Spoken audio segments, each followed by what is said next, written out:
اللہ اکبر کبیرا والحمدللہ کثیرا وسبحان اللہ بکرۃ واصیلا۔ السلام علیکم ورحمۃ اللہ وبرکاتہ۔ اعوذ باللہ من الشیطان الرجیم، بسم اللہ الرحمن الرحیم۔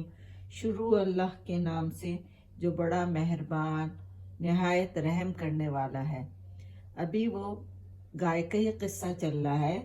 بنی اسرائیل والوں نے سوال کر کر کے یہ بات تو معلوم کر لی کہ گائے درمیانی عمر کی ہو اور زرد رنگ کی ہو، حالانکہ شروع میں اللہ تعالیٰ نے صرف گائے ذبح کرنے کو کہا تھا۔ یہ مشکل انہوں نے خود سوال کر کر کے کی تھی۔ اب پھر وہ حضرت موسیٰ سے کہنے لگے، قالوا ادع لنا ربك يبين لنا ما هي إن البقرة تشابه علينا وإنا إن شاء الله لمهتدون۔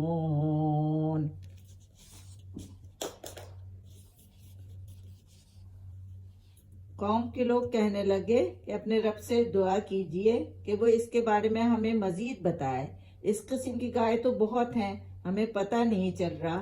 اگر اللہ نے چاہا تو ہم ضرور راہ پا لیں گے۔ انہوں نے کہا ایسی درمیانی عمر کی اور زرد رنگ کی گائے تو بہت ہوتی ہیں، ابھی ہمیں اور بتائیے کہ اس میں کیا کیا خوبیاں ہونی چاہیے اس گائے میں۔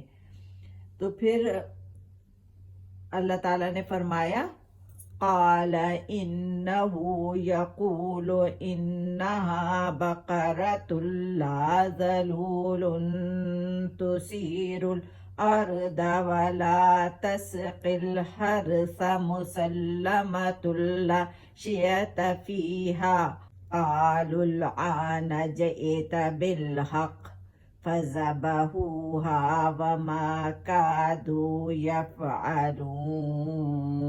موسیٰ نے کہا، بے شک اللہ فرماتا ہے کہ وہ گائے مشقت کرنے والی ہو، نہ وہ زمین میں ہل چلاتی ہو، نہ وہ کھیتی کو پانی دیتی ہو، بے عیب ہو، اس میں کوئی داغ دھبا نہ ہو۔ انہوں نے کہا، اب تم نے پوری بات بتائی۔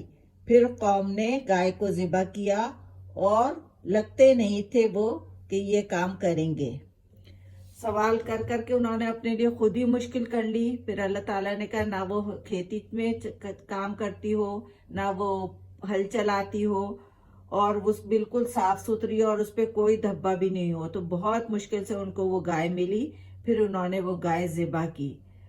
وَإِذْ قَتَلْتُمْ نَفْسًا فَادَّارَأْتُمْ فِيهَا وَاللَّهُ مُخْرِجٌ مَا كُنْتُمْ تَكْتُمُونَ۔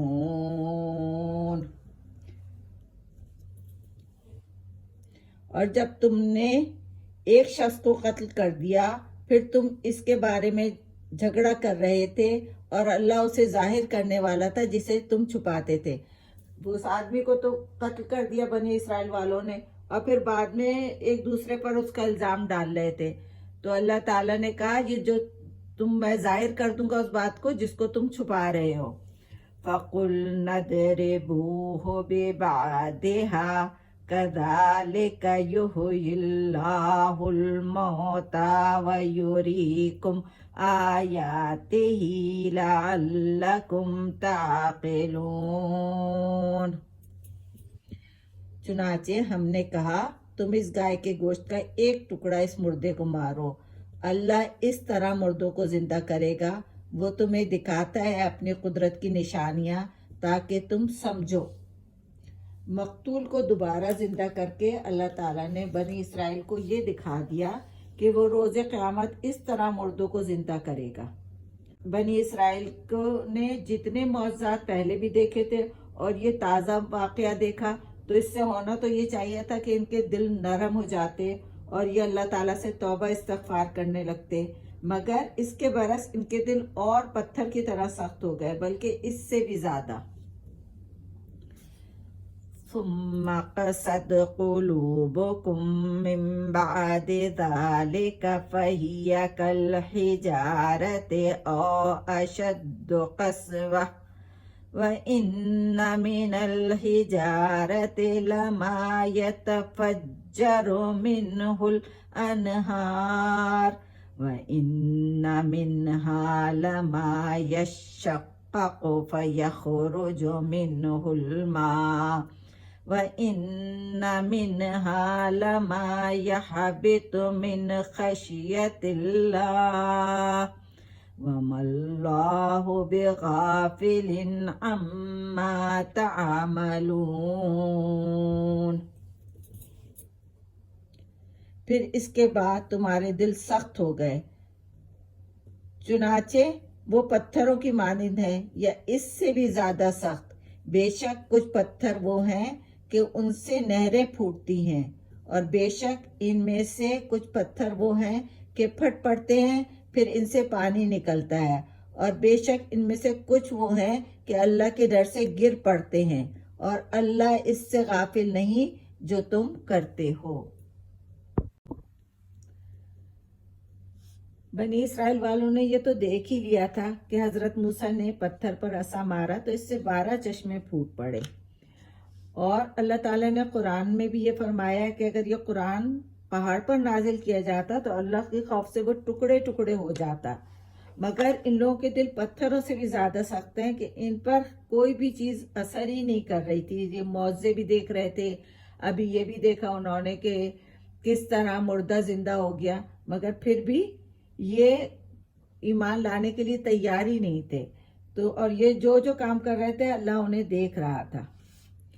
افتطمعون ان یؤمنوا لکم وقد کان فریق منهم یسمعون کلام اللہ ثم یحرفونہ من بعد ما عقلوه وهم يعلمون۔ مسلمانوں، کیا پھر تم توقع رکھتے ہو کہ وہ تمہاری خاطر ایمان لے آئیں گے، حالانکہ ان میں سے ایک فریق ایسا ہے کہ وہ اللہ کا کلام سنتے ہیں، پھر اسے سمجھ لینے کے بعد وہ اسے تبدیل کر دیتے ہیں، حالانکہ وہ جانتے ہیں۔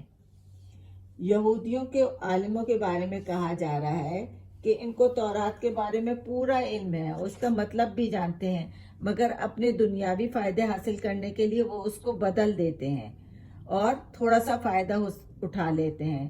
تو جو لوگ اپنی کتابوں میں تبدیلی کر رہے ہیں اپنے فائدے کے لیے، تو وہ یہ قرآن پر ایمان کیسے لائیں گے؟ مسلمان یہ چاہ رہے تھے کہ یہودی کسی طرح مسلمان ہو جائیں اور قرآن پر ایمان لے آئیں۔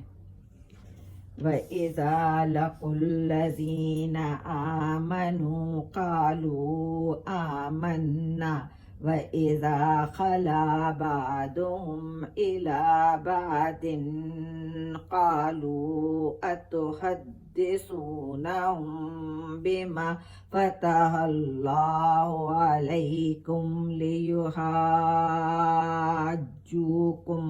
بِهِ عِندَ رَبِّكُمْ افلا تعقلون۔ اور جب وہ ان لوگوں سے ملتے ہیں جو ایمان لائے تو کہتے ہیں ہم بھی ایمان لائے ہیں، اور جب وہ ایک دوسرے کے ساتھ تنہا ہوتے ہیں تو آپس میں کہتے ہیں کیا تم مسلمانوں کو وہ باتیں بتلاتے ہو جو اللہ نے تم پر کھولی ہیں تاکہ وہ تمہارے رب کے ہاں تمہارے خلاف ان باتوں کو بطور حجت پیش کریں؟ کیا تم عقل نہیں رکھتے؟ یہودیوں کے منافقانہ کردار کے بارے میں کہا جا رہا ہے کہ مسلمانوں میں تو وہ اپنے ایمان لانے کا اظہار کرتے ہیں، اور جب آپس میں ایک دوسرے سے ملتے ہیں تو کہتے ہیں کہ تم مسلمانوں کو کتاب کی ایسی باتیں کیوں بتاتے ہو جس میں حضرت محمد صلی اللہ علیہ وآلہ وسلم کے بارے میں حق ثابت ہو جاتا ہے۔ اس طرح تو تم ایسی باتیں ان کو بتا رہے ہو جو وہ قیامت کے دن ہمارے خلاف استعمال کریں گے۔ ربنا آتنا فی الدنیا حسنۃ وفی الآخرۃ حسنۃ وقنا عذاب النار وسلام علی المرسلین والحمد للہ رب العالمین۔